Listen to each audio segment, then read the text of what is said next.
Hello everyone, my name is Alice. I am from Toronto, Canada, from Victoria Park's Collegiate Institute. And I'm going to begin my presentation today with a short video documenting my actual experience as I was doing a PGC challenge. Now, as you watch this video, I want you to imagine it's 4 a.m. in Toronto, Canada. A teenage girl who is sleep deprived, donning massive dark under-eye circles, and a bit droopy-eyed, furiously scrambling to get her work done with only a single cup of yerba mate to sustain her. To keep her going. But despite all that, I kept going. Now, the reason for this is because I was not just doing any old work, I was doing challenges of PGC 2016. And I did this for 30 days. Yeah, there were some holidays, but for the most part, every day consisted of a few action items to be done and many deliverables. Needless to say, I enjoyed every single moment of it. And today, I'm going to shed some more insight on this whole journey. But despite my passion, a lot of my friends and the people around me weren't really feeling it. I got comments such as, "You tree hugger," or "Why are you even trying so hard?" And of course, referencing Drake, who's also happening to be from Toronto, "YOLO, right? You only live once, so why even bother trying to make any type of difference on this planet?" Wow. That, for a second, put me in shock. But I got over this obstacle, and I persisted in trying to accomplish what I had set out to do. Hi. Now, as I have introduced myself, I also want to give a little background. Being the eldest child to immigrant parents, the standards were set immensely high. From an early age, all I could hear in my household was success. Success, success. After all, they had spent their entire lives working toward their dreams. But I soon found out that their vision of success didn't really align with mine. They expected me to study hard, get to a good institution, and then work my way up at a large corporation, retiring with a hefty pension.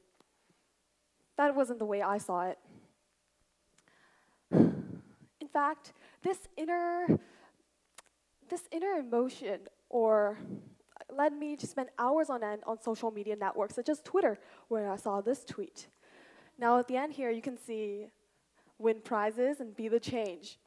Change? That was such a buzzword.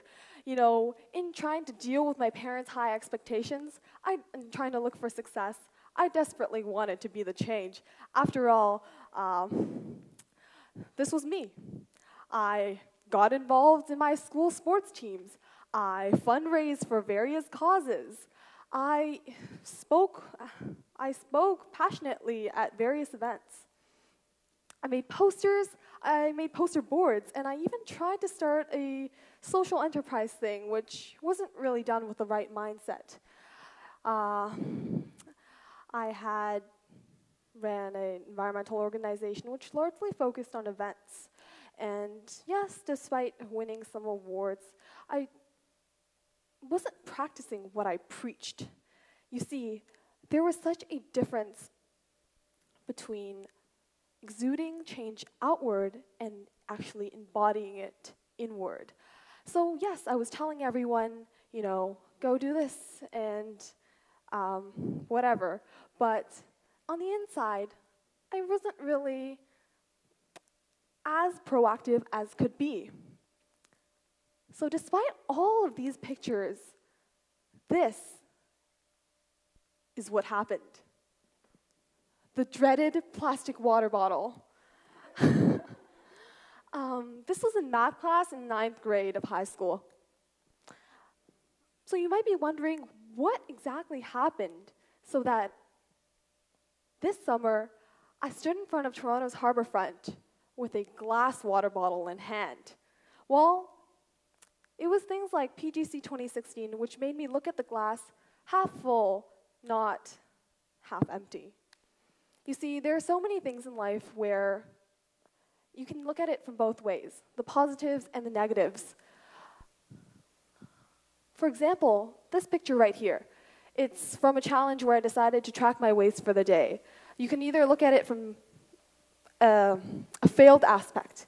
I had failed to live zero waste for the day.